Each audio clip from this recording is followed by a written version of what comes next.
The second, we will see the Seminoles later today. The defending national champions will take on the Oklahoma Sooners, and of course Texas and LSU. That's a good one coming up at 4 o'clock. You can also see it streaming live on the ESPN app. And here today we'll introduce you to one of the terrific freshmen coming in to Knoxville, and Ashley Rogers. Remember, it's just week 2 of the softball season, so she's just a freshman out there trying to gain experience. Karen Weekly, the co-head coach for Tennessee, raved about her great composure as a freshman. Can't wait to get a chance to watch her pitch live and see her grow even within this game.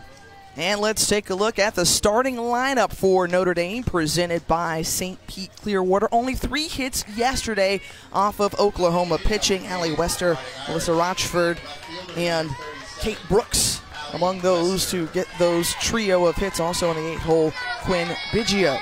We'll talk a little bit more about her, as that's a name you're likely familiar with. Her father, Craig, having played with the Houston Astros. We get to see Ashley Rogers pitch a little bit here. Karen Weekly raved about her game mode. Thought she, is pretty good at practice, but when she gets in a game, she's just a gamer. And sometimes you'll see freshmen practice in the fall and even leading up to the spring, and you're like, hey, when are you going to turn it on? And when the lights come on and the real game starts, they do turn it on. And Allie Wester putting it in play, and Chelsea Segern with a throw to first, but Wester able to beat it out, so the leadoff single for the Fighting Irish. Soft slap there in front of Segern. Comes around it and throws on the run, and well played by her, but just the speed of Wester. So tough to play a hitter like her as a third baseman, because you don't know how far up the line to scooch, and she's got a drag bunt, hit with a little bit of power. So many tools, even a soft slap there to get them a leadoff single. Melissa Rochford now standing in at the plate. Seen out of Irvine, California, who lines right out to Ashley Morgan at first, one away. Not the execution that the Fighting Irish may have wanted. Yeah, especially coming off of last game last night, where Coach Deanna Gump didn't feel like they did all 3 phases of the game very well. That was a really important bunt to be able to put down and execute right away a pitch that's up in the zone. You can see she clearly gets the bottom of the ball, going to lead to a pop-up every time.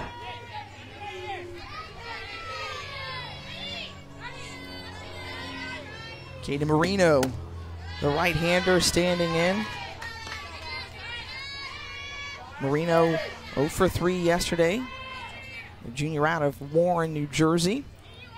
Terrific student athlete, All-American student athlete.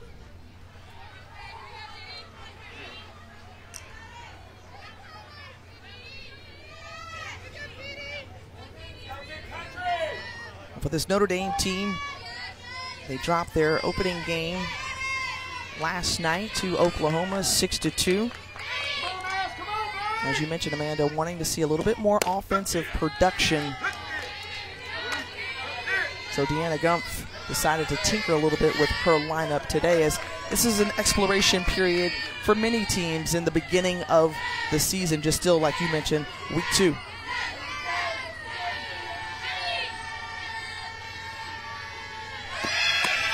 Taking off is Wester, and Wester in safely at second, so now the Fighting Irish have a runner in scoring position with just 1 out. Yeah, testing the arm of freshman Allie Shipman back behind the plate. That might sound like a familiar name to you, because her sister Madison was a shortstop for Tennessee a few years back, an All-American and very good shortstop for Tennessee. So little sis is just a freshman and now back behind the plate instead of on the other side of the plate. Of course, throwing down to Aubrey Leach, senior shortstop for Tennessee, who normally plays second base, but getting her second start of her career at shortstop.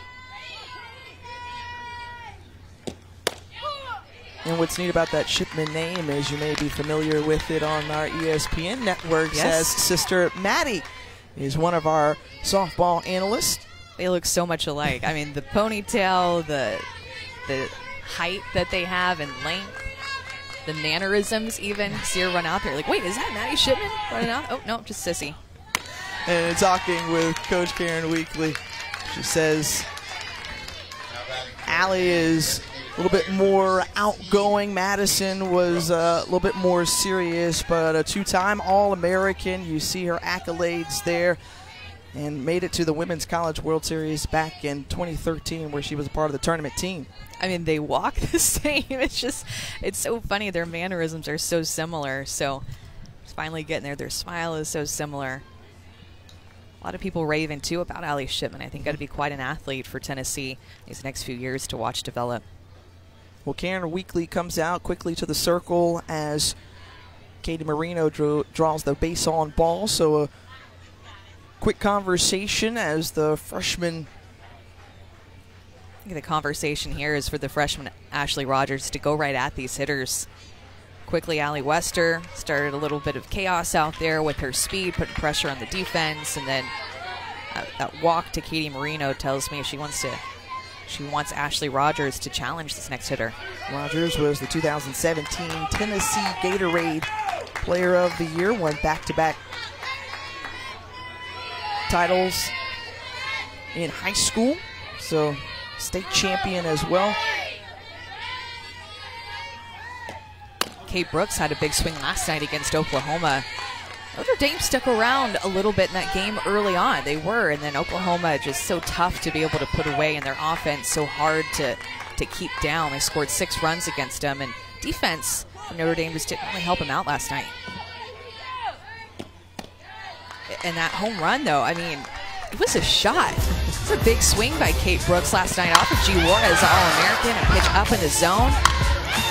Dead center field. Thought for a second when it bounced back, I think she thought that it hit the middle of the fence on sureness, but swing by Kate Brooks shows you what she's capable of, and 2 runners on for her now. 3rd home run of the season, as she had 9 all last year. Had led the Fighting Irish, and she did also in RBI and base on balls. So a tough out for sure, as she has a 2-1 count to Ashley Rogers.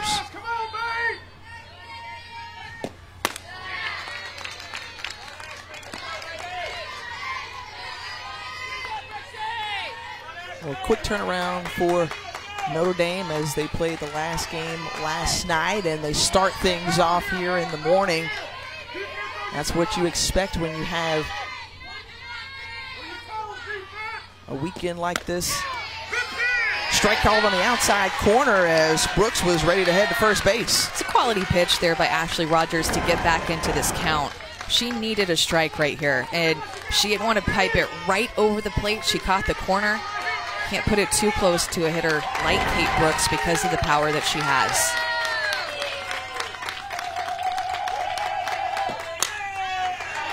Brooks' big swing, pops it up on the infield, and Savannah Huffstetler is there.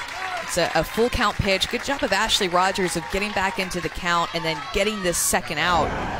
Look at this, where this location was, much more platey or middle of the plate pitch than that pitch before on the 3-1. That's a pitch that I think that Kate Brooks would like to have back and put another swing on. That was a bit of a mistake for a curveball. MK Bonamy now at the plate. The senior out of Hoover, Alabama.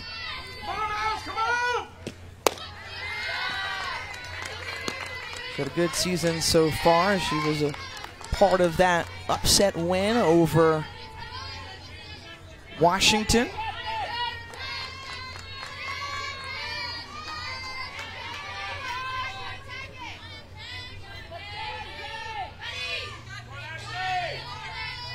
Rogers. What a travel schedule for them early on. You know, they play up in the snow and it's just cold temperatures. And then they go to Mexico to start out the season, week 1. And then now here they are in Florida. It's just, they're getting their frequent flyer miles early on in the season. But you definitely want to move from frigid temperatures to great sunshine here. Yeah, we're all getting our vitamin D this weekend. I hope I get a little tan, too, to be honest with you. Well, need that. You know, later today, because you'll have the opportunity to put on a clinic with the package deal, yes. You'll have that opportunity yes. to get some sun. Nice pitch on the inside corner. Now 3-1. This Notre Dame team picked to finish second in the ACC preseason polls. It's a bunch receiving votes in the top 25.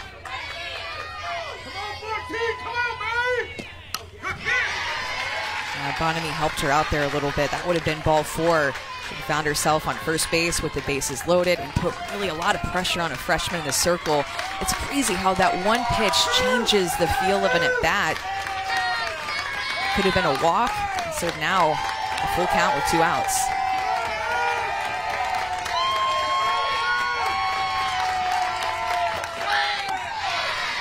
And she walks her. So second walk of the inning for Ashley Rogers. That loads the bases for Abby Sweet.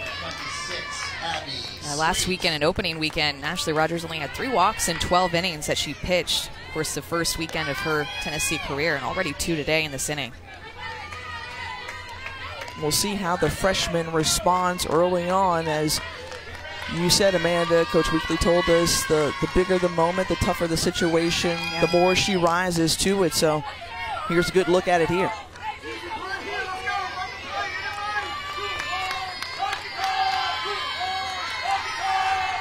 Abby Sweet, just 2 hits on the early season.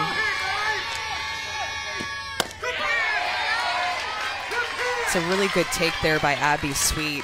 You're in this situation, freshman in the circle, she's throwing a lot of balls. That was a pitcher's pitch. Looked like a backdoor curveball to me. Yep, just caught the front of the inside corner. Really nice pitch by the freshman. Shows you the type of pitches that she's capable of when she's finding the zone. And quickly ahead in the count, 0-2 is Ashley Rogers. So a cut there from Sweet.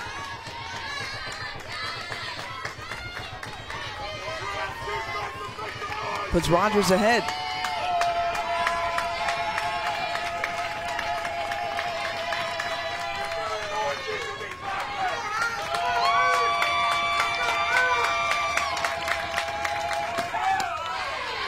It's a nice job by Shipman, who on that pitch before, tougher pitch to handle. You can tell that she has a lot of speed and spin. Really late break.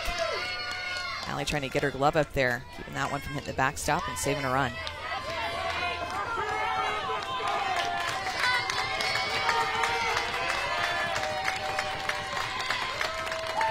The pitch.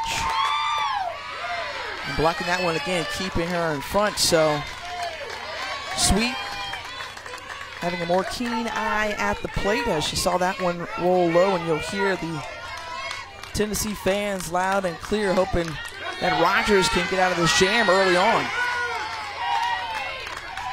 Good look there at the Lady Vol Locos.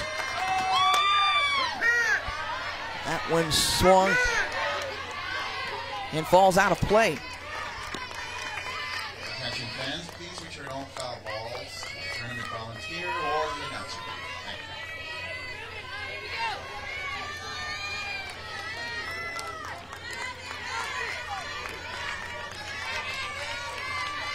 Deanna Gumpf would love to see her team jump on the board first. The 2-2 pitch from Rogers.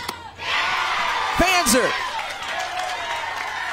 So that gets her out of the jam. The Fighting Irish leaves the bases loaded as the freshman Ashley Rogers rising to the... Welcome back to Clearwater. Megan King going to work against Ohio State. 7 strikeouts through 3 innings thus far. Fresh off of winning that national championship in 2018, she was in the circle and just picking up where she left off. She's dealing up in the zone, that tight movement, really good spin. You can see working her curveball and her rise ball going up against Ohio State right now. Scoreless over there. What bats are going to wake up is Florida State going to score some runs. It's to Ohio State, runner in scoring position now, and nobody out. We'll get a chance to see the Seminoles later today against Oklahoma. Meanwhile, here, Tennessee up to bat and starting things off. Aubrey Leach. First look at another freshman in the circle this side for Notre Dame. It's Peyton Tidd. Yeah, she's really good to stay down in the zone. Work a drop and then also a drop curve that she'll throw.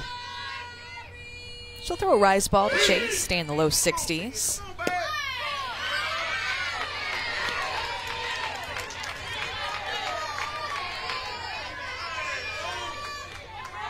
Aubrey Leach starting things off, you mentioned. Typically a shortstop for this group. And Leach out of the Woodlands, Texas, preseason All-SEC team. And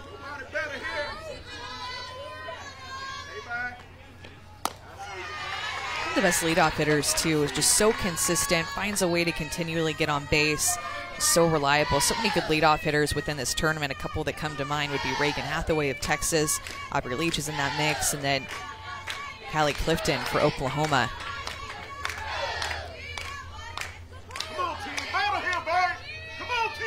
did on tap, 1-2. That's a good eye. That's a pitcher's pitch right there, Tiff. You're ahead in the count, 1-2. You're going up against a veteran senior. You want this pitch called early in the game. You want to know that you can put a pitch right there to a lefty. Tough call for Tid in the circle.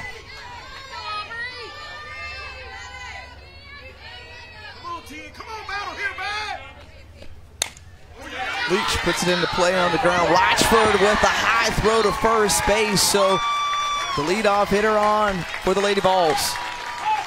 I don't know what gets more attention from just an average fan in our game, if it's the way that fast pitch pitchers pitch or if it's the running slap. But I get more comments and questions about why is she running through the box? Well, she's running through the box because she has speed. She's getting a head start, and with that speed, it's going to put pressure on the defense to make a play just like that.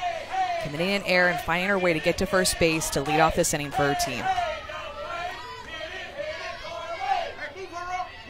So the single for Leach brings up Amanda Ayala. As we take a look at the starting lineup for Tennessee, presented by St. Pete Clearwater. Chelsea Segern hitting at .563 early on. And Jenna Holcomb, the 9-hole hitter who has the ability to turn over the lineup.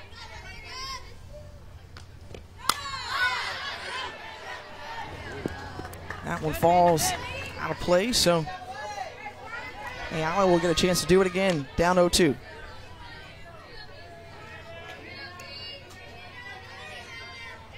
All SEC, or SEC all freshman team coming back in her sophomore season.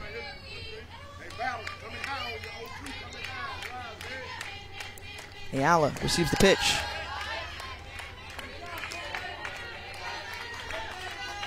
And this Tennessee bunch starting off the year at 5-0.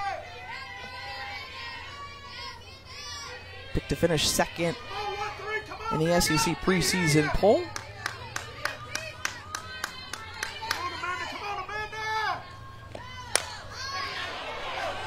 Ayala drives it to right field, and it's the second out as we send it down to our Holly Rowe. Well, guys, Ralph Weekly, one of the co-head coaches for Tennessee, said they are without a couple of their talented freshmen today. One of them important because she's one of their key long ball hitters. That is freshman Kaylee Phillips. She is out with a concussion that she suffered in practice. And their other great freshman that they probably were going to try out at shortstop is Gracie Osborne. She is also out with a knee injury. They don't expect her back for about another week. So they are without some of their young talent.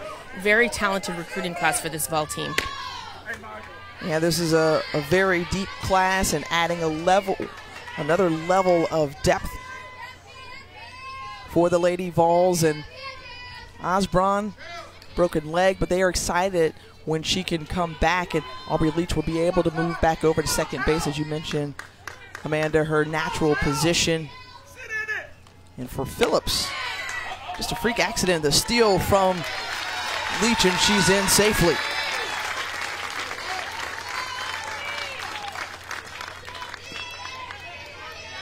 So testing the arm of Shelby Grimm, and Leach gets in. And Grimm is yet to throw out a base runner yet. Base runners are 6 for 6 against her so far, and of course, Leach, another aspect of her game is her speed, her ability to steal bases.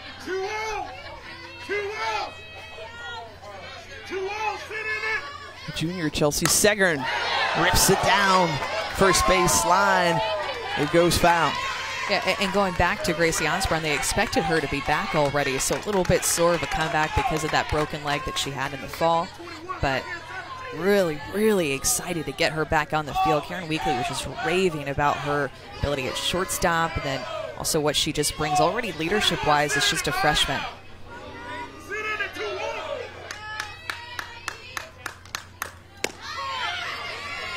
Nice pitch, evens the count at 2-all from Peyton Tidd.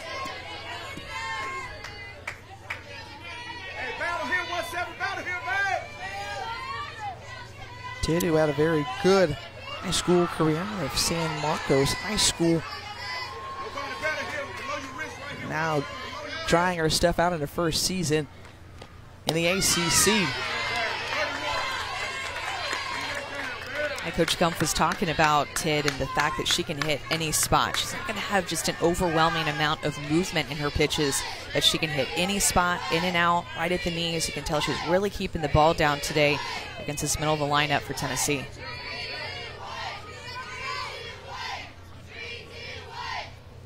Full count. That one dribbles foul.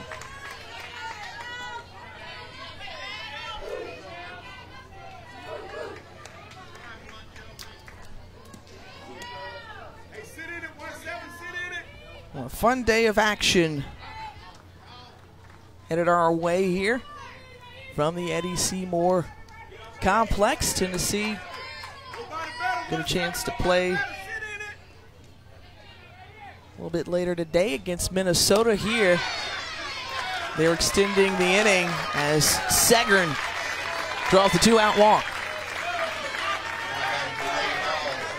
Excuse me, the 1-out walk.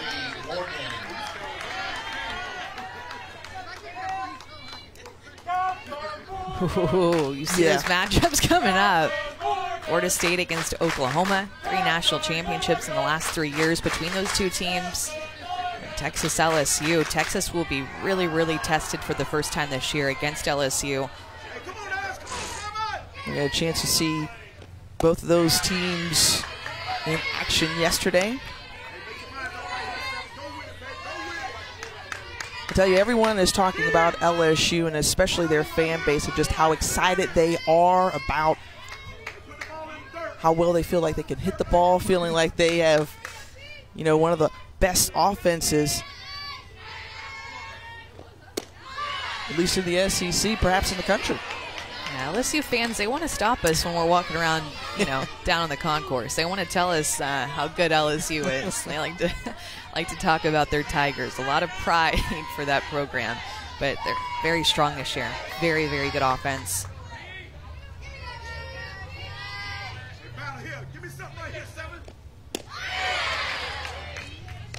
Throw back to second base, and Leach is there safely. And I think one of the big talks throughout the offseason was the fact that Mike White moved over to Texas to take over the head coaching gig from Connie Clark, who stepped down after 23 seasons. She helped to start that program, and now I'm curious to see what White can do. Perhaps take it to even higher heights with 4 of his former players moving over from Oregon to Austin.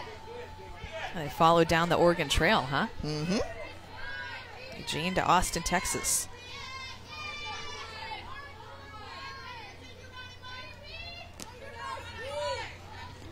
Come on, Ash. Come on, Ash.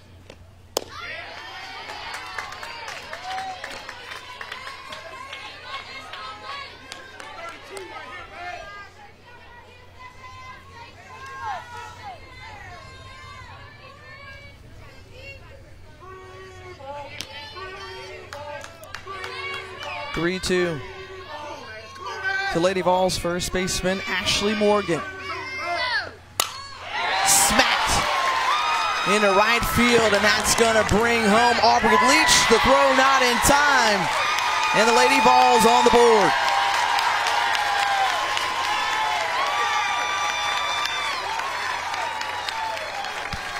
Nice swing by Ashley Morgan. The lefty sophomore comes up in a big situation for her team. Really worked the count, fouled off some pitches. Look at that swing low in the zone. She gets to contact, turns on it, clears her hips to get her hands through that pitch into extension. Aubrey Leach was at second base. She goes in so hard. She flies around Shelby Grimm, the catcher. She goes hard into every base. She wants that bag. She's going to give up her body no matter what. She wants to steal. She wants to score. She wants to be an offensive leader for the Lady Vols, and she is. Now Haley Bearden with a chance for an RBI. As Bearden takes a look at ball one. Senior out of Clarksville, Tennessee.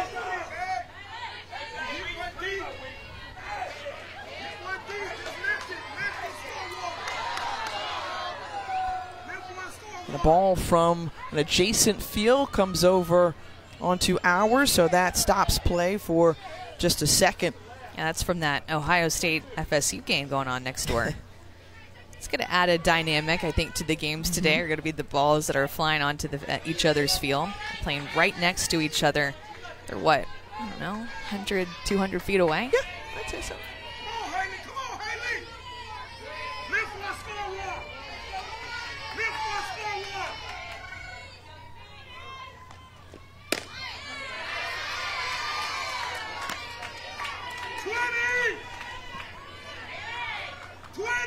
Bearden looking to add to that RBI total. And the 5 freshmen on the team for Ralph and Karen Weekly, the co-head coaches for Tennessee.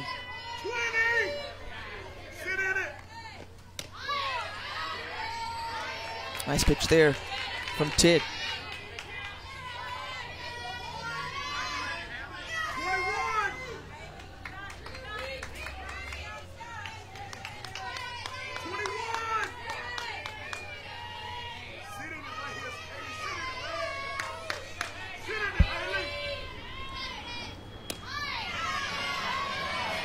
Tennessee is just showing some patience at the plate early in this game. That's exactly what Karen Weekly wanted to see out of their offense. Got a chance to talk to her before the game, and she said, wanted to see them do a better job this weekend with their approach, seeing better. They're going to be seeing better pitching more consistently this weekend, and do a better job with the game plan and attacking mistakes, which also means taking close pitches too, to make the pitcher make the mistake. Right there, just that's a pitcher's pitch. 3-1 count. You can be geared up, ready to hit that mistake, but just a little bit off the plate. Tidd throwing a pitch that just clips a corner there, even getting the call about a ball off the plate. Good take by Haley Bearden. It's not the one that she wants on a 3-1 count. 3 balls, 2 strikes. And Bearden just fooled right there. Nice work by Peyton Tidd in the circle, catching Bearden looking. It's a really big out. Right now, Notre Dame is just down 1-0. Tidd throws that outside fastball right on the corner to get the strike, get back into the count, and then she follows it up with a changeup right at the knees, catching the corner. You can see Grimm pumped up for her pitcher. That's a big out for the second out with 2 runners in scoring position.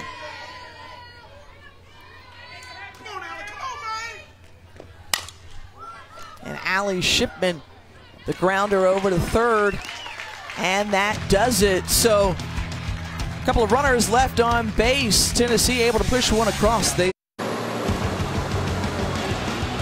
St. Pete Clearwater Elite Invitational, presented by Wilson, is brought to you by Visit St. Pete Clearwater, home to America's best beaches.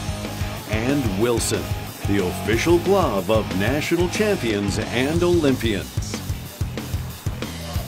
Fans being dropped off at the field, ready to take in some softball as LSU, the Bayou Bengals, they like it here. LSU will be in action later today as they will face off against Oregon. The Ducks, well, something new for them as they've got a new head coach in Melissa Lombardi. And Emma Clark swinging through this one as the freshman out of Huntington Beach, California.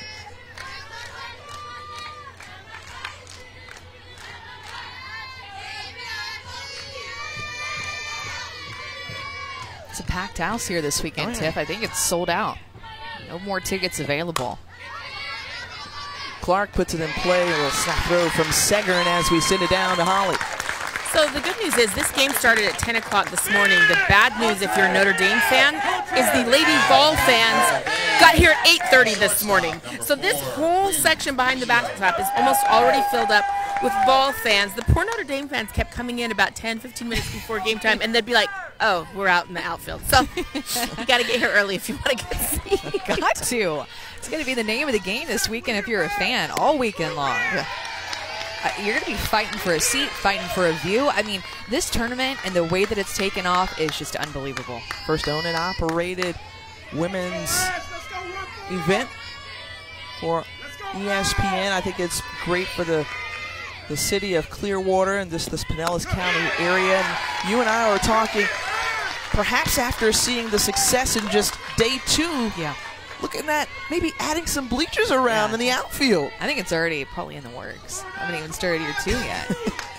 Working so hard, though, for this tournament. It just turned out great. Quinn Biggio at the plate, the freshman out of Houston, Texas. Her dad played for the Astros. Her two brothers, Kevin and Connor, played at Notre Dame. Brother was actually on hand yesterday. One of the brothers on hand yesterday to get a chance to see his sister play softball live in a Notre Dame uniform. Yeah, such a distinctive last name, too. You don't hear about a Biggio very often, other than not just a Houston Astro, but a Hall of Famer. Craig Biggio is one of my favorite players growing up, being from the Houston area, being an Astros fan. And Tiff, I mean, we got to brag a little bit. We got to talk to him for like 15 minutes before the game, so made our day.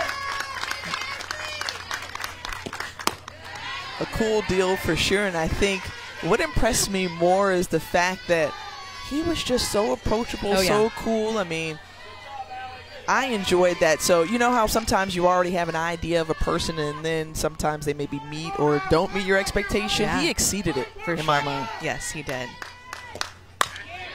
And Biggio just waiting back to hit that one. Nice piece of hitting. She picks up the single. Well, RBI All-Star Weekend in Charlotte begins tonight with the celebrity game on ESPN. Our ESPN colleague Jay Williams will be a part of the home team, while last year's MVP, Quavo of the Migos, leads the way for the away team. Coverage begins at 7 p.m. Eastern on ESPN and also available on the ESPN app. Grr. I told you I had to get one of those ad-libs in every game.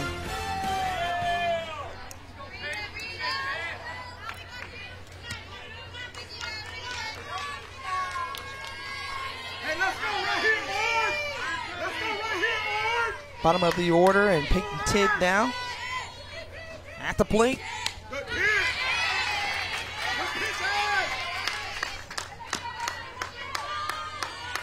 Tidd's come up with the hit this season, the freshman out of Vista, California, and really did a good job in that last inning, just limiting the Lady Vols to 1 run. And helping out her own calls, or at least trying to, as Aubrey Leach tracks that one down, 2 away. She covers so much ground. It doesn't matter if she's base running or she's playing defense. She's going to go hard. Remember, just her second game that she started of her career at second base, or excuse me, at shortstop. Usually she's over at second base. Good read, though. Tidd gets jammed. These are one of those bleeders that just easily fall, but she got a great read to secure that second out of this inning, especially when the top of the lineup is on deck. I want to face them with 2 outs.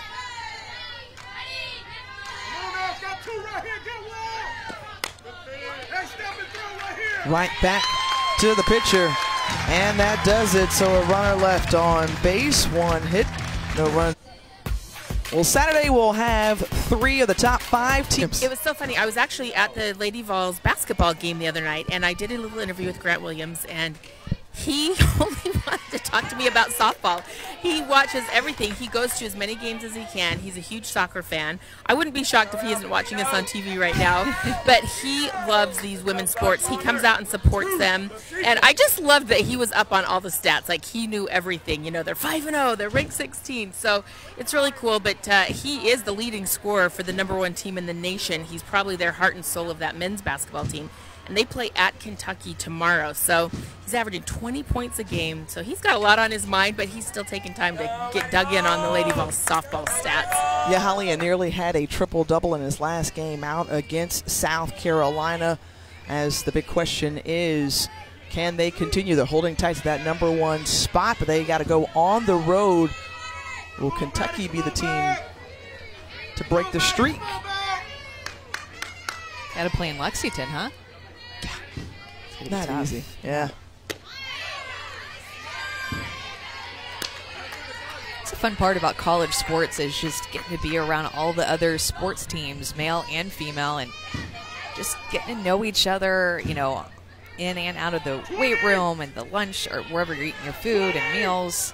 Get to support each other and be a part of the same university and really help each other out. Keep an eye on each other.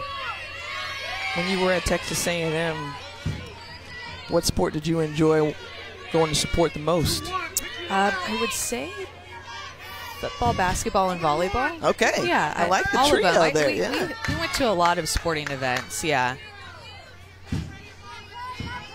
The atmosphere down in College Station, unlike any other. Madison Piscini just past third base and goes into the corner, and Piscini finds her first hit of the season for the freshman out of San Diego. Turns on this pitch. It's a 2-1 count, and this is the fact that Rochford was playing a little bit off the line, was able to sneak it past her.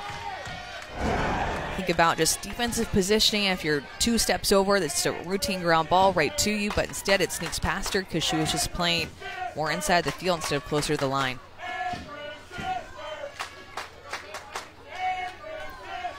Now the pitcher, Ashley Rogers, a fellow freshman at the plate.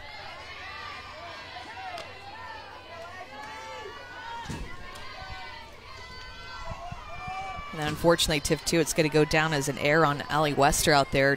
The advancement from first base to second base on there, so it'll go down as a single, and then E7 moving a scoring position. Just little critical mistakes that Notre Dame can't make, especially being down in this game already.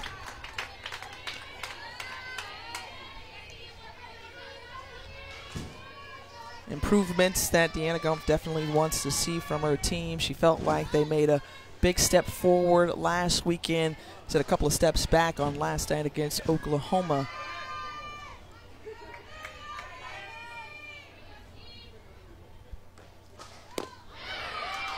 Swinging through that one is Rogers, now 2-1.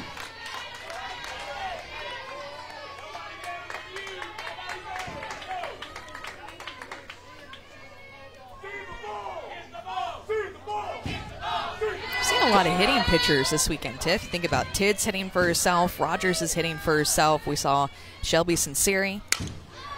And that one line to left field. One down. When we told you Florida State was in action already getting on the board. They called her postseason Anna a season ago, and Anna Shellnut goes yard. That's a big swing. Inside corner, right at the knee. She knew it. Got to hit it over that America's Best Beaches fence out there. Stayed up 2-0 in the bottom of the 4th. There's a lot to get excited about with this Florida State Seminoles team. Obviously, you graduate a monster player in Jessie Warren, the ACC Player of the Year from a season ago, along with Kylie Hansen. So now it's up to Sydney Sherrill and Carson Gordon, Zoe Cassis and company. Somebody who had a really big Women's College World Series was Lizzie Mason. Now she's hitting clean up in today's game. I mean, she had a really breakout performance in Oklahoma City, some big swings, and finds herself right in the middle of the lineup, and they build off of what she did last year. The junior Jenna Holcomb at the plate, quickly down the count, 0-2.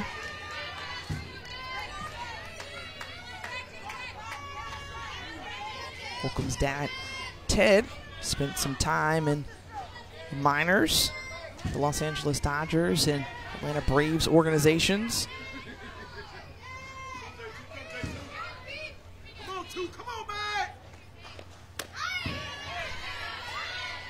Hit 386 a season ago.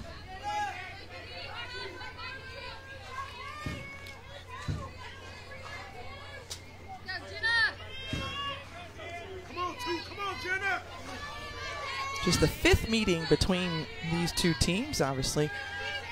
Tennessee coming out of the SEC, Notre Dame from the ACC. and over to Rochford. And so a runner stays at second base, now 2 down, as the leadoff single from Madison Piscini, and advancing on the error still keeps her in scoring position. Yeah, Rochford did a good job of looking back Piscini over at second base before she threw that ball to first, just assuring that she didn't try to take that extra 60 feet and get from second to third.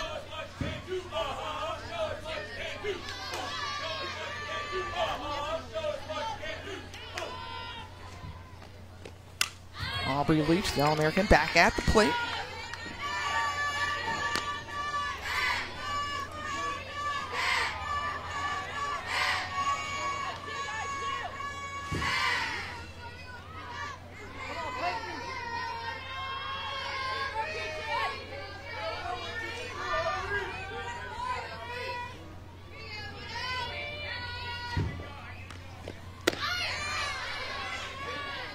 When you look up this Tennessee team and see the roster, you see they are returning a lot of players, 6 position players, including Leach, who's playing out of position, as we mentioned today. But the infield pretty much intact for this Lady Vols group.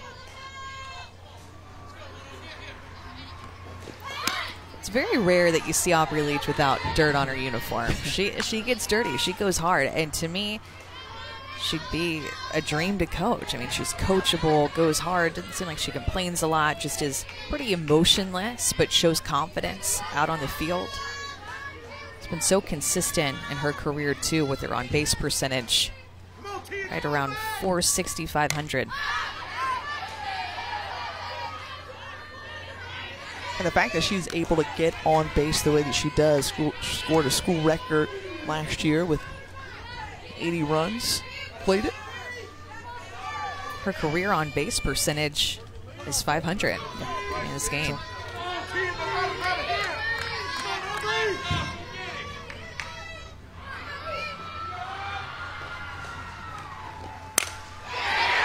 Leach gets a hold of this one deep to right field, and it's out of here. Bye-bye.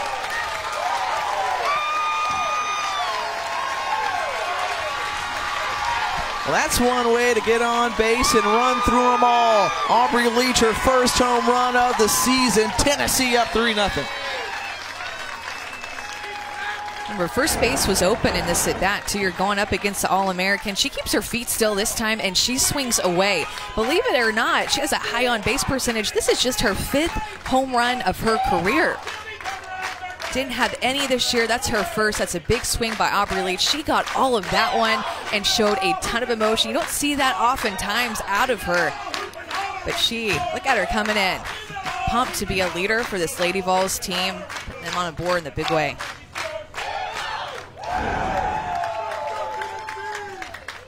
So Leach coming up with a big hit, 2 for 2 today, and extends her hitting streak to 6. She's got a hit in all games that she's played in this season.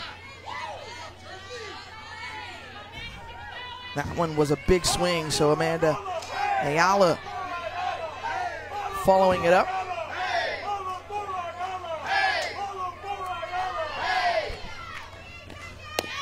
Just bragging on her all game, too, about her, just doing it all. Stealing bases, soft slapping, moving over to a new position in her senior year. Not going to be there for long. She'll slide back over eventually to second base, but coming up with a home run. Just so much fun to watch. She's the type of player that you show up to the ballpark to watch play.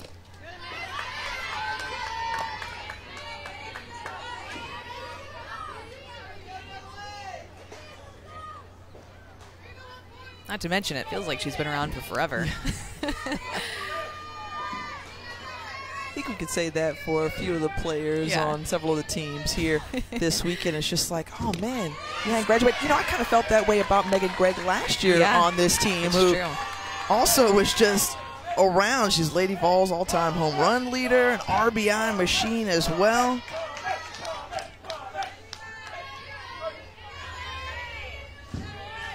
That's a big loss for them. It was in her bat last year.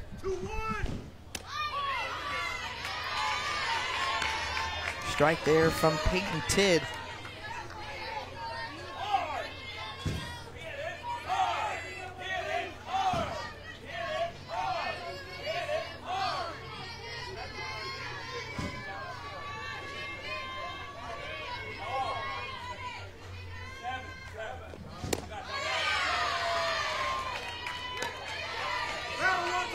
Count now 3-2. Good experience, though, for both these teams. This freshman in the circle for Notre Dame. We'll see Oklahoma State, Minnesota, Cal, Ohio State. So the Fighting Irish can continue to learn more and more about themselves in the early going, as Ayala with the opposite field hit off the wall, giving Chase's Wester and a stand-up double for Amanda Ayala. Ayala just being able to go with this pitch. It's not poorly located by Titt. It's just off the plate. But the thing is, it's about belt high. We got a great look at it right there, and belt high is going to create that lift by Ayala to hit that a long way. Job of keeping her front shoulder on that, staying on it. Extra bases all around for Tennessee right now. And all this happening with 2 outs. Remember, Madison Piscini started off the inning with a single. It looks like we're going to have a pitching change for the Fighting Irish, so we will step aside quickly here from Clearwater.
So the 1-0 from Ryan.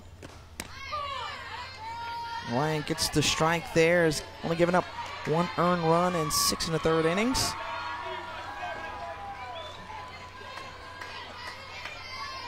Out of Greensburg, Pennsylvania.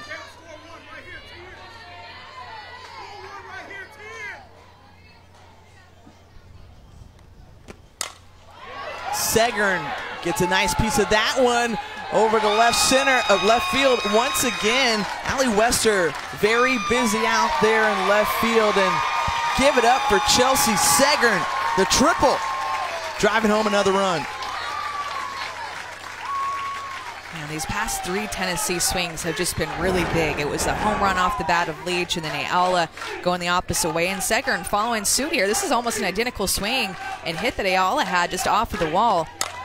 Wester going back on it. Big swing. Segern has so much power, and I love the hustle. She sees her leader in Aubrey Leach, leadoff hitter, go hard into every bag, and she's doing the same. A junior now, Segern. Can't believe it. They just grow up so fast, Tiff. Seems like she was just a freshman. Ashley Morgan, who got Lady Vols on the board last inning with an RBI single. A chance to drive in another run. So Tennessee is hit for the cycle within this inning. A single, double, triple, and home run.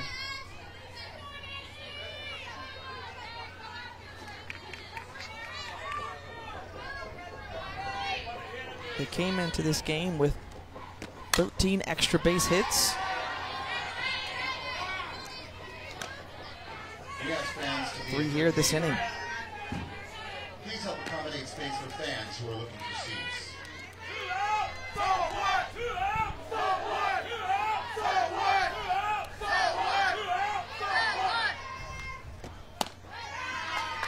You know, no team has it easy this weekend. There's 16 teams here in the tournament. It's going to be 4 days long. So Notre Dame has 6 games this weekend. Even Texas, they only actually have 4 games. Some teams will have 5, but there's just no easy games here. I mean, this tournament is just loaded with top teams from all over the country. And I think, too, a good opportunity for, you know, some of the other programs like FAU and Hofstra to kind of measure themselves against some of those top teams. Yep. Utah.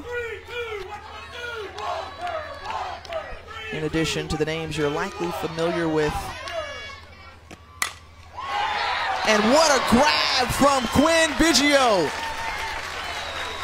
So a nice dive to save that one from scoring another run.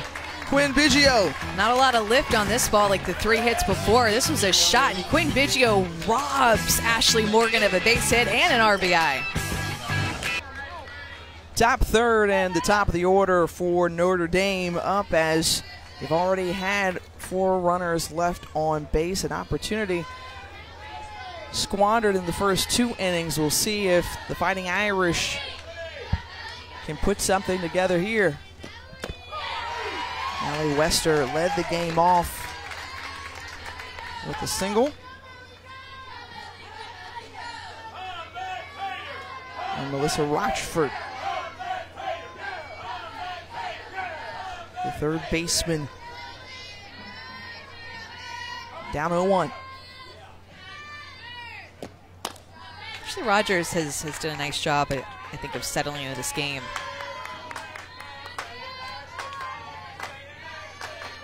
Throwing her curveball for a strike more consistently, and she throws that on both sides of the plate. That's her go-to for a strike today. Her off-speed has had good down movement down, gotten some swings and misses. The only thing on her is that her rise ball has been out of the zone. There's that off-speed pitch that I had just mentioned, and it's had some swing and misses, had some good moments. Still important to be able to show it, but that rise ball is going to be a pitch that she's going to look to, I think, make more consistent as this weekend goes along and as this year goes along. That's really good spin on it, just trying to bring it down a little bit. Make it more appealing to the hitter. Everything has a little bit of upspin too, so just that pitch like right there, that was her curveball, but because she is more of an upspin type pitcher, even sometimes her curveball has a tendency to have a little bit of lift to it and rise.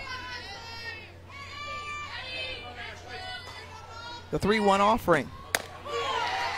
Gets it in there for a strike. And Amanda, obviously coming out of high school, there were things you were looking to work on and tweak in that first year at Texas A&M. You know, what were some of your biggest challenges when you were talking about kind of working on your pitches? I think just how tough the hitters were every single game. I wasn't used to that. Every single game, you're going up through a lineup where you're like, God, I have to throw against her again. She's already coming up, and you know you can get her, but it's just nonstop, 1 through 9 in an order, and it's not like that just for one game. It's like that for an entire season, the 20 or 30 games that you pitch in. So I think it's just that mental aspect of it, of really being focused every single pitch and not letting up on any hitter. Of course, Rogers will be important going into SEC play. As 10 teams ranked in the top 25 out of the Southeastern Conference. And time taken as Karen Weekly walks to the circle. But with this pitching staff, you know, we talked with Coach Weekly before the game, and she was really excited about this pitching staff. She felt like she had 3 arms that she could go to in the circle between Ashley Rogers, Maddie Moss, who has the most experience of this group, and Kaylin Arnold.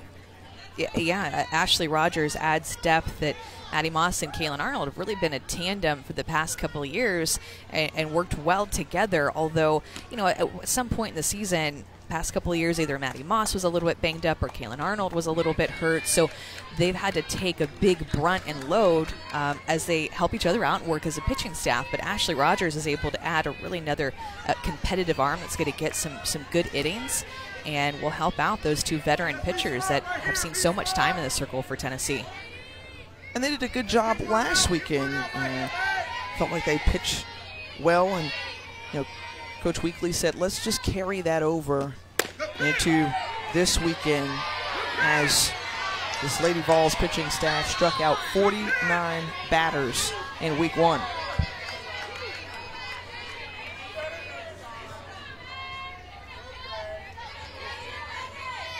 Katie Marino walked her first time up. Ahead in the count.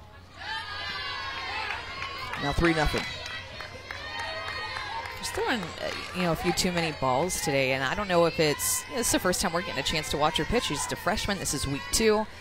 Maybe it's the nerves of being in this big tournament in front of all these fans and the pressure of being on TV. Just a little bit off today with her release point. You can tell there just not being able to find the strike zone as much as she'd like. I think actually we're going to see a pitching change here. Sorry about that, Amanda. Back-to-back walks from Rogers. Well, our next UFC fight night is Sunday as Cain Velasquez takes on Francis Ngannou at 9 Eastern in the main event on ESPN and ESPN Deportes. You can watch the early prelims on ESPN Plus starting at 5:30 Eastern, with the rest of the prelims on ESPN and Deportes starting at 7 Eastern. Also, start your free trial of the ESPN app and visit ESPNplus.com. Rogers, 22 balls and 25 strikes, and that was enough for the Weeklies to pull her and bring in Maddie Moss, who is warming up in the circle for Tennessee. Moss, the senior out of Greenville, South Carolina, as we mentioned. She's got the most games under her belt. Clearly a fan favorite. All these Tennessee fans that are just directly underneath us that Holly was talking about earlier just got those good seats, chanting her name as she comes in, and the announcer announces her in, and they give her a big round of applause. She pitches with a lot of emotion. She's a senior now. These fans know her very well, and clearly Tennessee travels very well. I support their Lady Vols. Rocky Top on the road, wherever they go.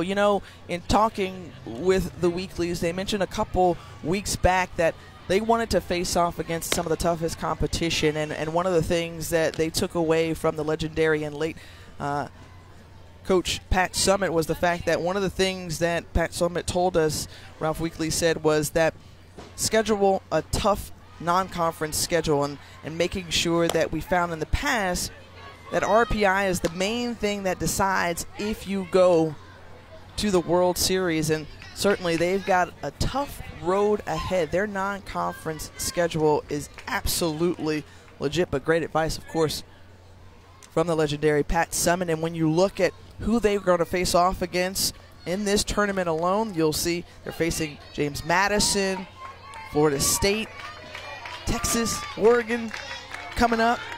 And then there's SEC play, by the way. Yeah, usually maybe make a little bit easier of a schedule before SEC play because the SEC is so strong and you're going to play so many top-ranked teams. You know what you're going to get in conference. Tennessee just going right at it.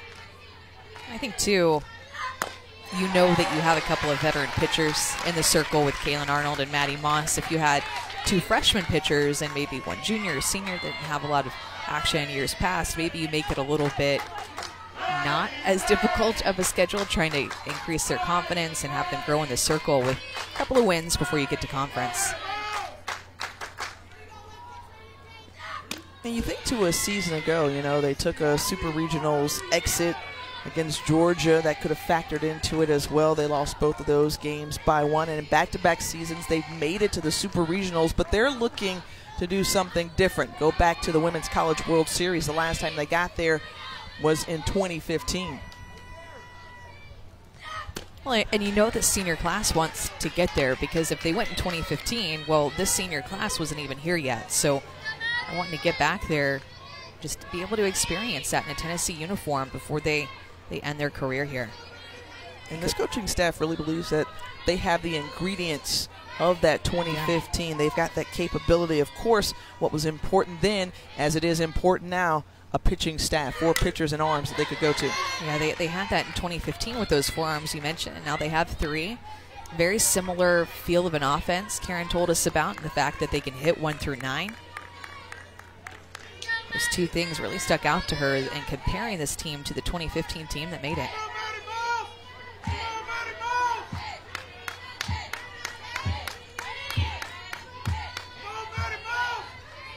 The 2-2 to Kate Brooks.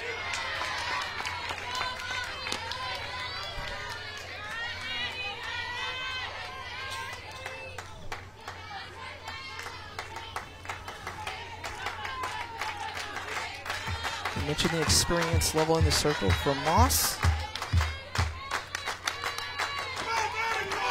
3-2 pitch on the way with 2 runners on.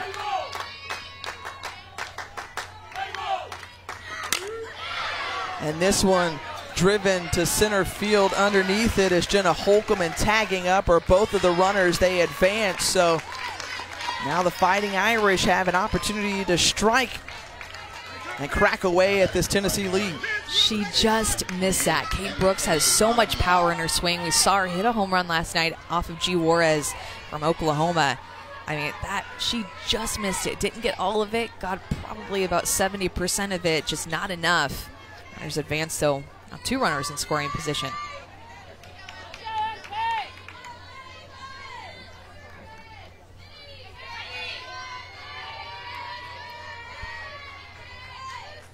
Here's MK Bonamy.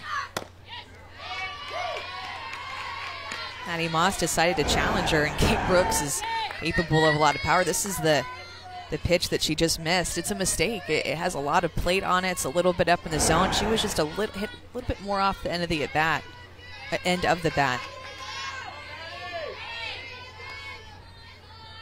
Well, Bonamy has been swinging the bat well early on. Takes that strike over the plate.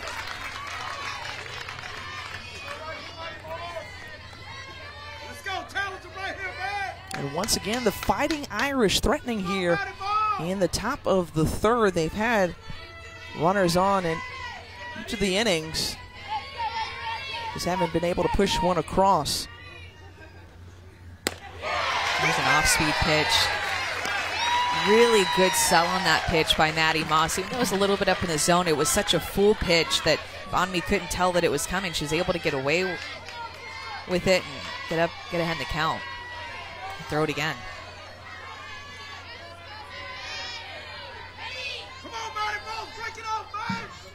The 1-2 on the way. Fouled off by Bonamy.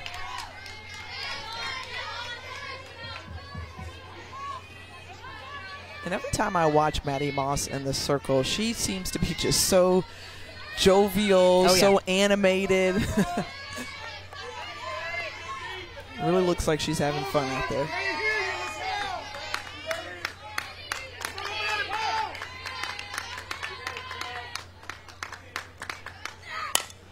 Bonamy puts it on the ground. Leach goes home. The tag. And Rochford is out at home plate. And so the smart decision by Leach, and that keeps the Fighting Irish off the board. Yeah, not a great decision there by Melissa Rochford. That ball was well struck to Aubrey Leach. Usually a runner at 3rd base, ball hit to the left side of the infield, especially with where Aubrey Leach was playing. You're not going to go home. You're going to have her just make that throw across the diamond.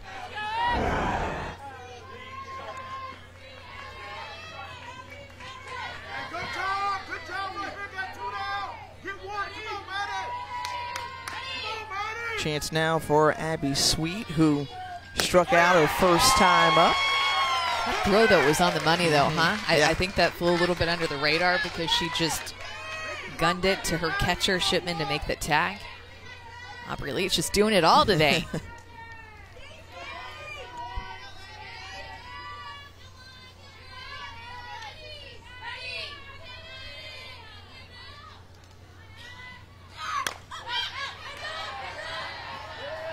This one fouled back Nice sweep.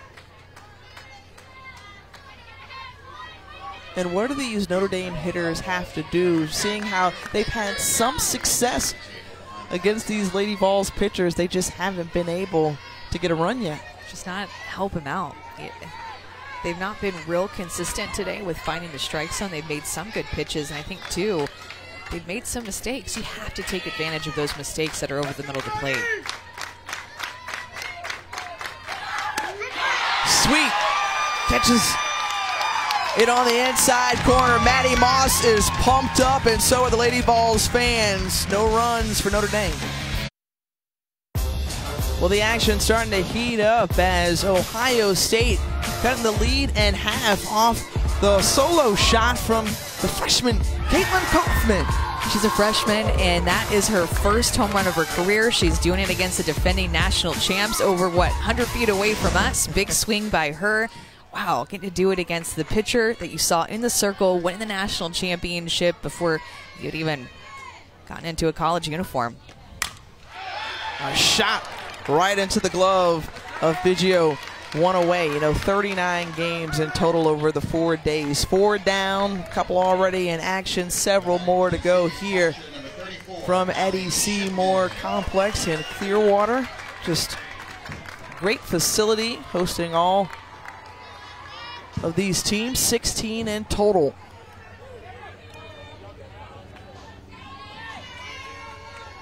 And it's been a ton of fun thus far. You can catch it all on our ESPN networks, also streaming live on the ESPN app. And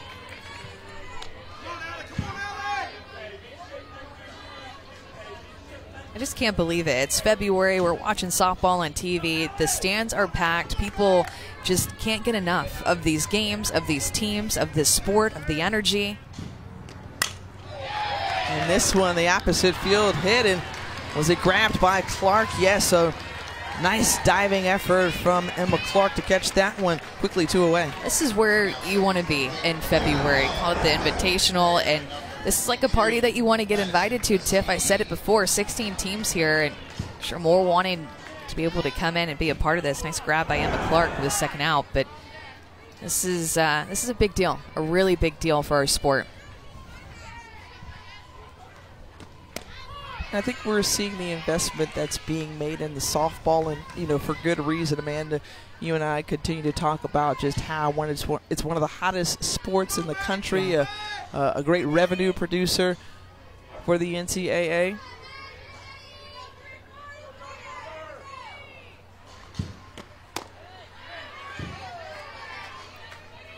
I think it's great, man, because even you have context, having been a player at Texas A&M. In the mid 2000s, I'll call it. And to see it grow to what it is now.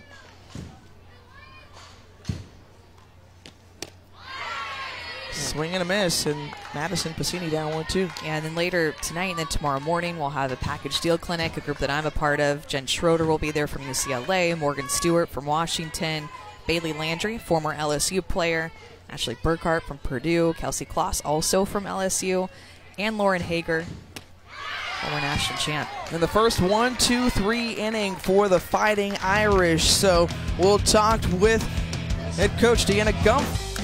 Welcome back to the 2019 St. Pete Clearwater Elite Invitational presented by Wilson. 4-0 Tennessee on top here from the Eddie C. Moore Complex as we're joined by the Fighting Irish head coach, Deanna Gumphin. Coach, you told us before the game you wanted to see your team take a couple of steps forward. Felt like you guys took a couple of steps back. Yeah. How is it that they can turn this around against Tennessee and moving forward through the weekend? Well, here's the story. We keep getting all these runners on base, and we're just not doing anything with them. So our goal is to just keep making things happen. If we have to change things up, we need to do that. But we're putting ourselves in a position to stay in this ball game and take it, but we're not doing it when we're getting the opportunities. So we got to change that right now.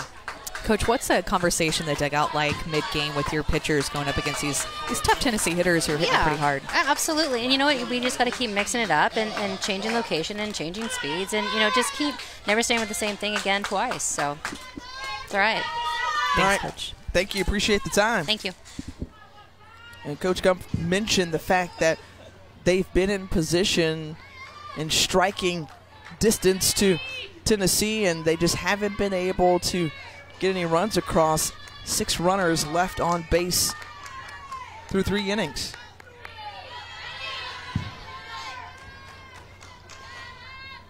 And they've had those 4 walks too, so showing a little bit of discipline. I think too, it's just, I mentioned it before, taking advantage of those mistakes that have been thrown to them, because there have been some, and it's your job as an offense to hunt those mistakes and square it up.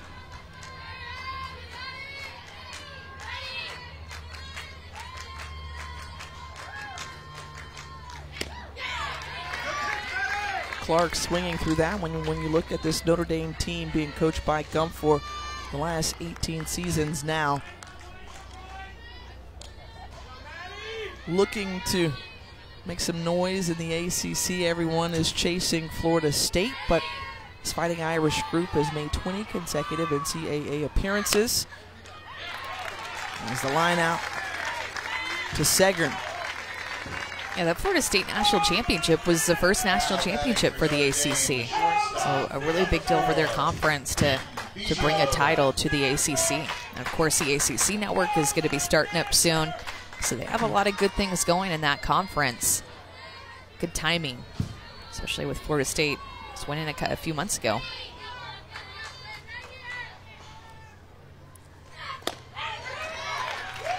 Here's Quinn Biggio. Biggio made a nice defensive grab earlier in the game. Also has one of the 2 hits this afternoon, or rather this morning, excuse me, for Notre Dame.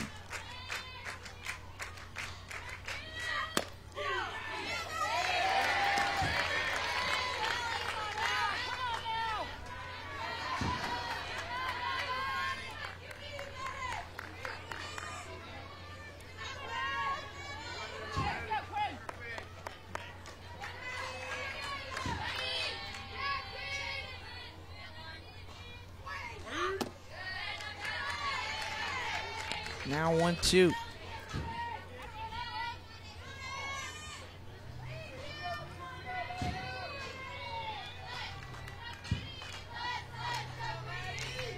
Notre Dame will get just a little bit break after their matchup with Tennessee before facing off against the Cowgirls of Oklahoma State.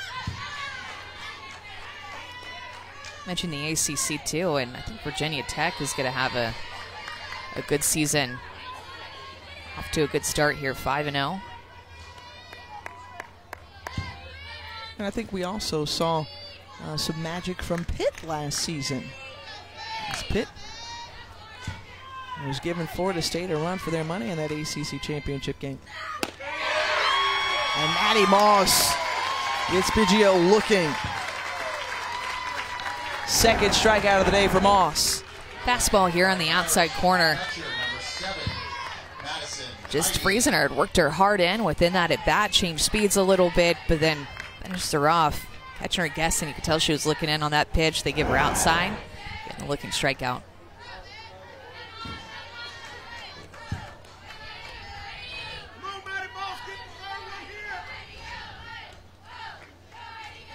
Moss against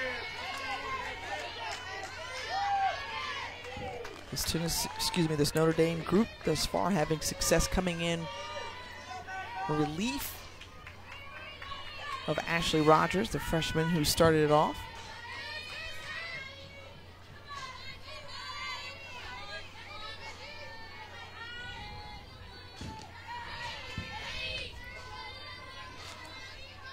And Madison Heidi, the pinch hitter, see strike 1 from Moss.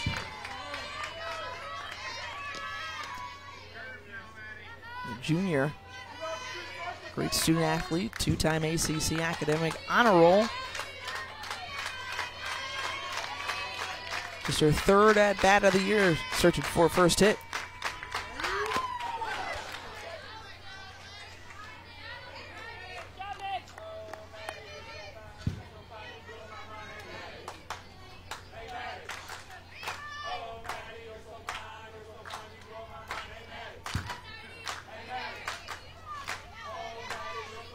Talked about Maddie Moss being One of the fan favorites for Tennessee. I don't know if you could hear the fans chatting. I have like 4 different cheers Maddie, for it. Yeah. Hey, Maddie, you're so fun. Maddie Moss against Madison Heidi in a quick conversation with the home plate umpire, Naomi Erdahl.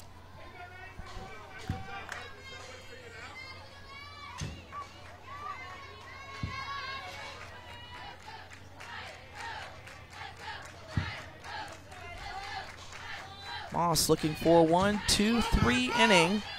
Ahead in the count. High up in the zone, Heidi Knight chasing.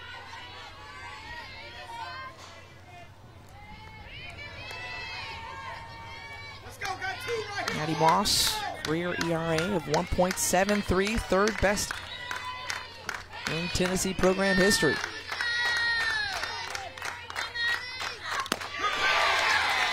And gets Heidi to strike out. So back-to-back strikeouts and retiring the side very quickly. Karen Weekly excited about it. We'll talk to her on the break.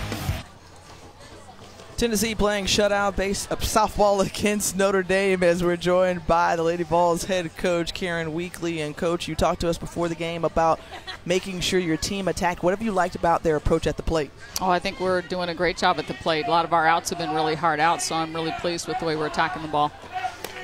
Sorry, Coach, I was choking my spit a little bit there. Sorry with the delay. Ashley Rogers came out of the game. Maddie Moss came in. She's down there throwing right now. What did you want her to work on down there in the bullpen? You know, I think a little bit of nerves today. Her tempo, her rhythm wasn't real good. I think she was forgetting to breathe a little bit out there, and you could see that in the results. But mostly she's just got to learn to stick to her process. And new environment for her. Everything's new as a freshman, so she'll learn from today. But really pleased with the job Maddie's come in and done in relief. All right, thanks so much, Coach. We appreciate your time. Thank you. She can bring a different level for this Tennessee team, just a freshman. And Karen Weekly has been on record saying how much she likes the mental game that Rogers brings. Maddie Moss, on the other hand, brings a bit of a fire to this group.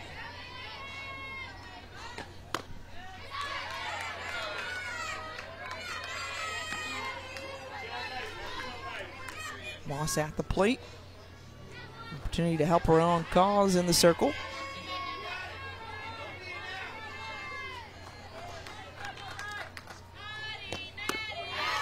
Swings through that one.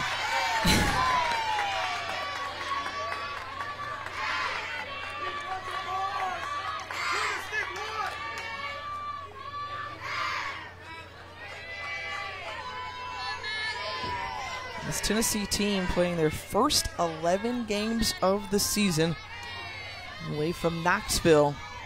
Have to look into next week before they go home. Face off against Kansas. But this is all in preparation for a rigorous SEC schedule. For the 7 teams they'll face off against are currently ranked in the top 25. I think this is Maddie Moss's first career at bat here. Wow.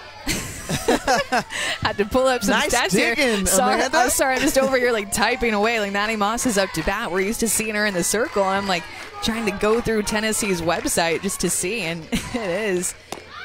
Tennessee fans excited. She's working the count. Here she is at a full count. I mean, they love her when she's in the circle, but I think they're giving her a little bit extra love when she's up at the plate. Yeah, she was down early, and now she's going to force Morgan Ryan to make the right pitch. And smacks it. Diving for Marino. And Maddie Moss, in her first career AB, gets a single. So she really thought that one was going to sneak through. You know that she was just so pumped up, and when she was running to first base, she actually started to start her round as if she was going to round first base, but then she was like, oh, I actually have to run through the base here. So she straightened out her run, ended up getting through the base. That's a lot of fun. Good times continuing to roll for Maddie Moss. You see, she's a little overzealous on the base pass, not used to being there. She was about halfway down. Surprised that Grimm didn't throw it down to first base. It's like she's smiling about it. Bunt situation. As a runner, you're anticipating that ball to be put down, so you want to get a big jump.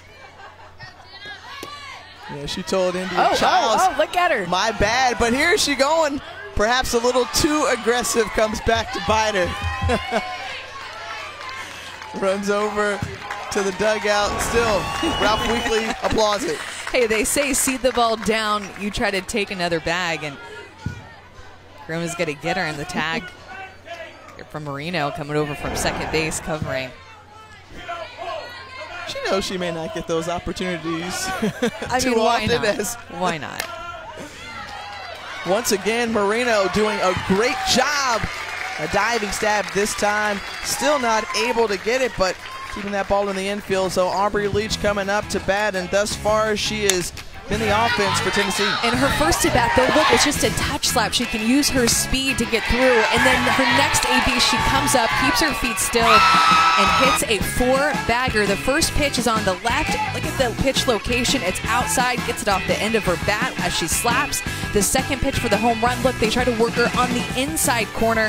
Hits both sides of the plate, has so many different tools, and it's a big reason why she's today's offensive MVP, brought to you by Wilson. Has had such a day on the field, at the plate, just doing it all. 6-game hitting streak for Leach. Half of the runs put up by Tennessee today have come off her bat.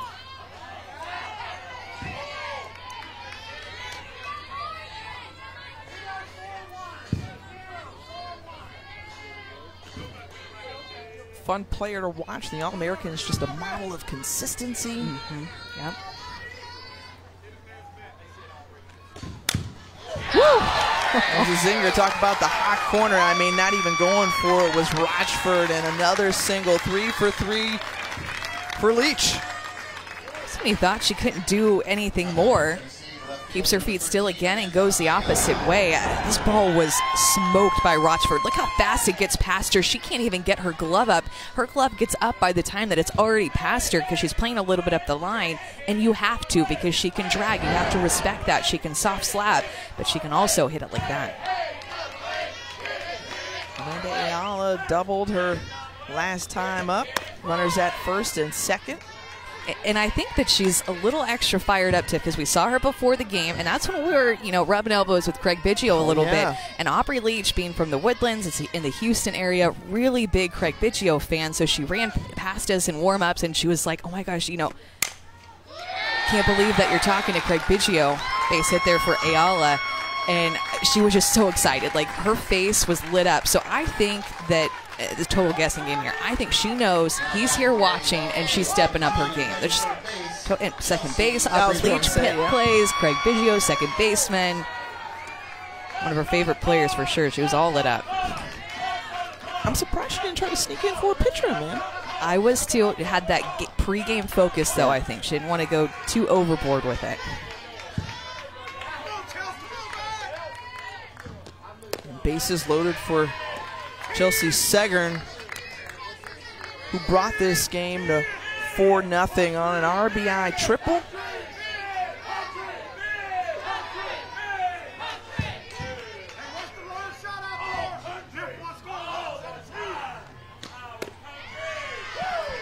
And Segern, along with several other players at the top of the order, and Leach and Ayala have done most of the damage. 6 of 7.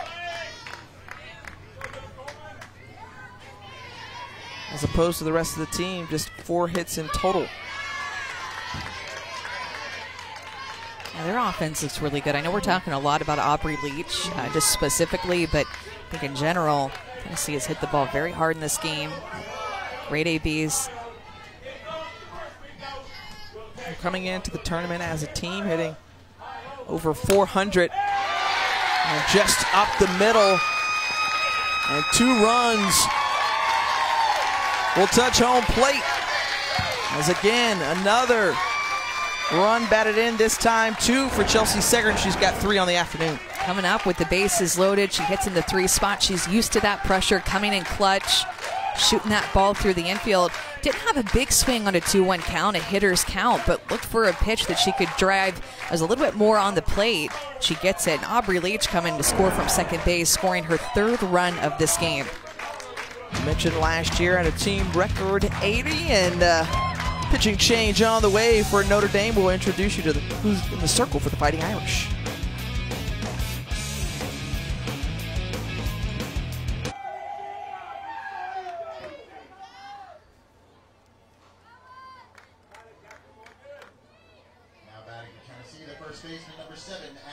Back here in Clearwater, a pitching change for Notre Dame as Tennessee continuing to add to their lead, up 6-0 in the bottom of the 4th. And Kate Brooks now in the circle, a senior out of Burbank, California.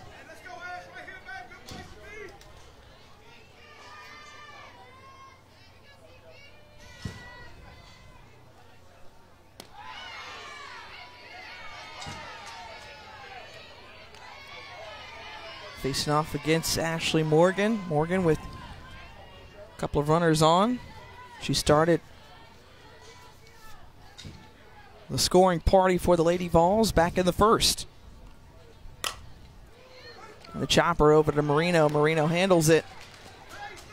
Runner advances to second, so 1 down.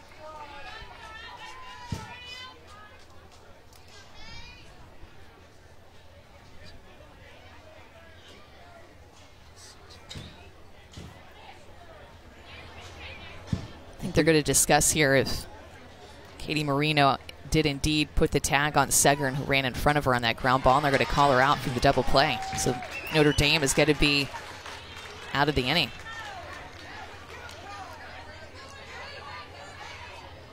And Karen Weekly is trying to get a better explanation from this umpiring crew. Ground ball to second base, hit off the bat of Ashley Morgan. You can see Segern trying to move out of the way. Initially on the live play, I thought that she got the tag, but then I didn't see any emotion or response from Katie Marino whenever the umpire signaled that she didn't tag her. So I thought, oh, must have missed her. Bad angle. But they appealed it. Karen Weekly tried to appeal the appeal. Didn't work. Notre Dame double play to end the inning. And so that in the world. He was a terrific player in his day professionally, and here he is getting his team ready for the game later tonight. All right, let's go see what else is going on. I love it, the ability to just kind of be all over the place. 7 games in total going down today, 1 already in the books. And when you look at that matchup, of course, everyone's excited. A 5-0 start. The pitching staffs, it's going to be interesting as All-American Miranda Elish in the circle. I'm wondering who's going to throw against LSU. You know, pitching has done so well for Texas as they have Miranda Elish, as you mentioned, and also the lefty Brooke Bollinger. Co-aces there who work together, one lefty, Bollinger, and then the righty Elish. So I'm interested to see who throws against LSU in those hot bats.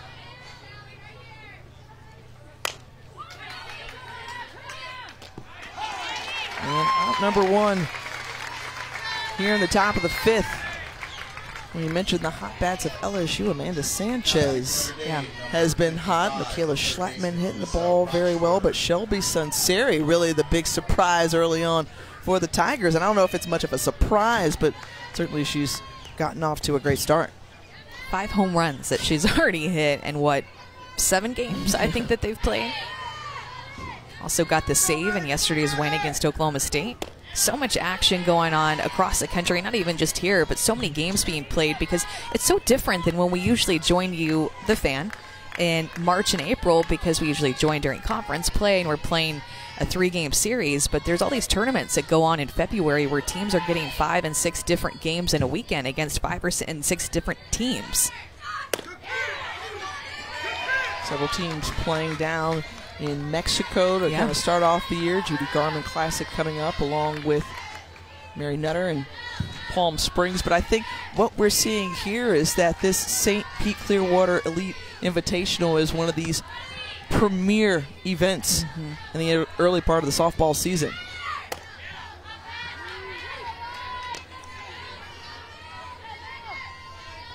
You know what's sweet about it? What's that? You're at home? Yeah, well, that definitely is nice. But, I mean, with all the games kind of going on, several of the fields, I mean, that they can handle, you know, an event and a weekend like this magnitude is nice because you're going to be on the field later today. Yeah. You in the package deal. Yes, we are. That is a big deal, Amanda Scarborough. Yeah, so we'll have pitching and catching later tonight. That'll be at the same time. And then tomorrow we have the package deal experience, which combines hitting and defense and agility.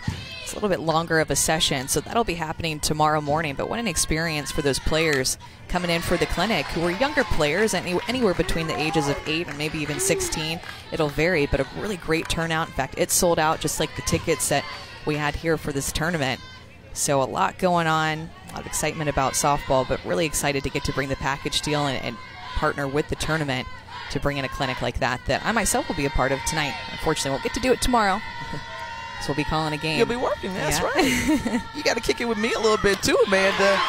Strikeout number 3 for Maddie Moss. Excuse me, her 4th strikeout of the day takes down Melissa Rochford. That late break with her curveball to get Rochford. Had some sharp break. You can see it take Allie Shipman's glove. Maddie Moss is a pretty hard thrower. She's known to throw in the upper 60s.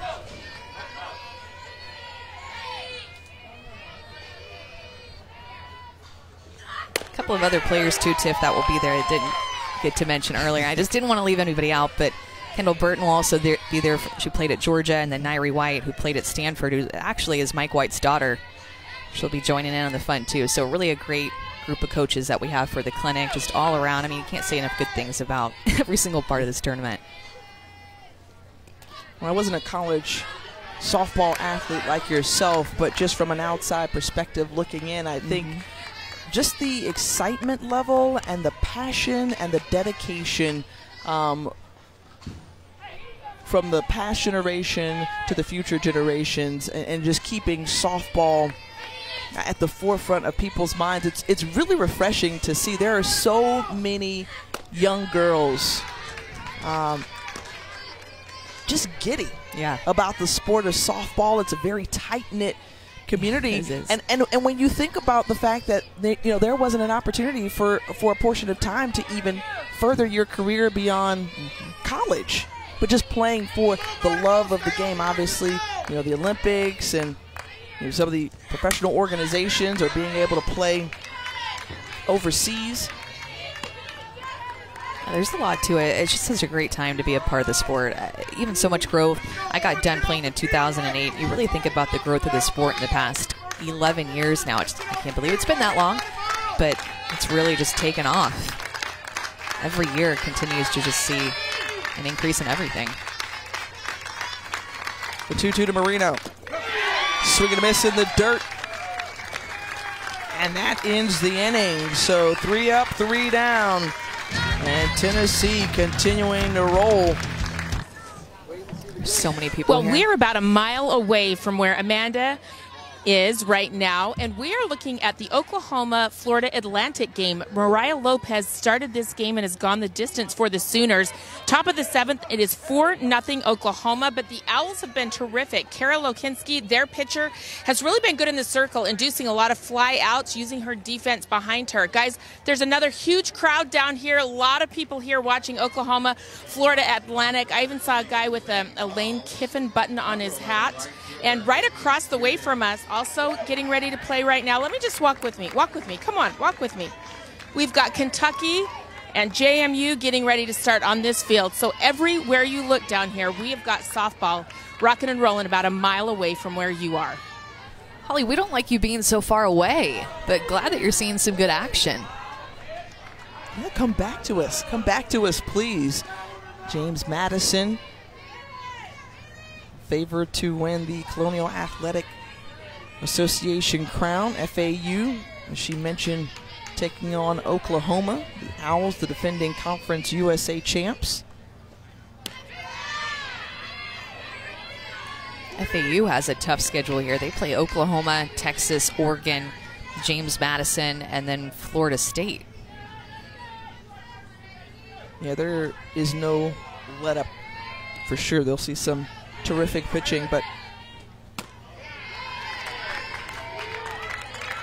that's just the kind of weekend it's going to be. I mean, each of the coaches talked about, you know, loving the matchups and for fans really being able to take in some elite athletes.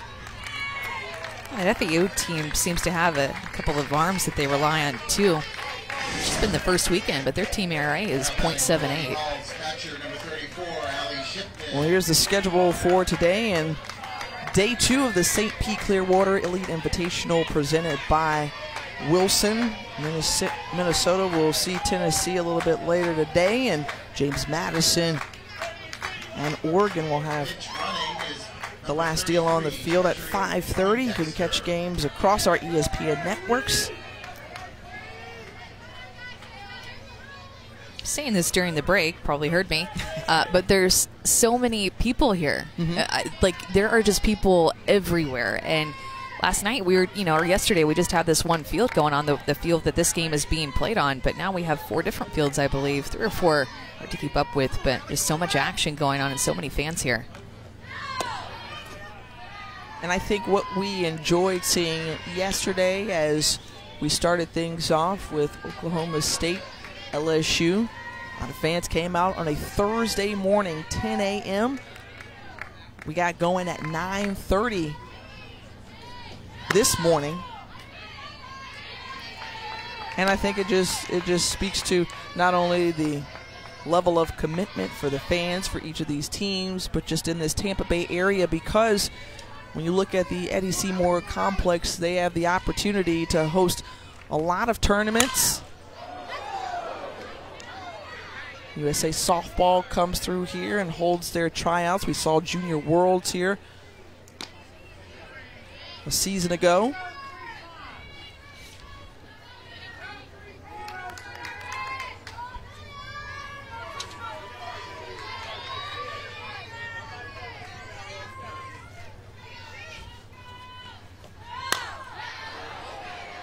Good shot there, giving chase in right field, and Treasury Poindexter, the pinch runner, sliding back in at first base.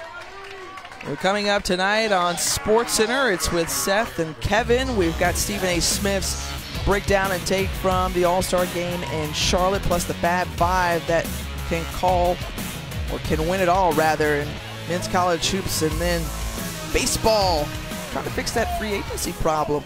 Several unsigned players, a lot happening in Major League Baseball. And what I think, too, is interesting in the conversation that we have off camera is just the number of players that have the opportunity to change teams even in college softball because of the portal. And when it opens up, it's kind of like a free agency, if you will. That's what it feels like. In the sport. I'm in the portal. What team wants me? What team is going to show some interest in me?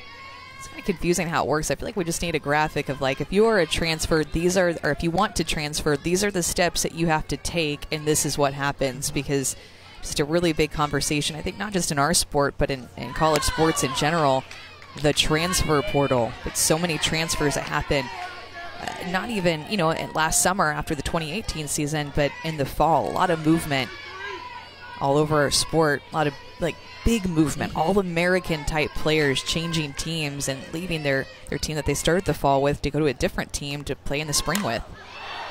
Waiting on that one was Madison Piscini, and how about a 2-run shot from Piscini? She got a hold of that one. That's her first career home run. And the Lady Vols in this one in a run rule situation. You put up 8. There's a mercy rule at 5 innings.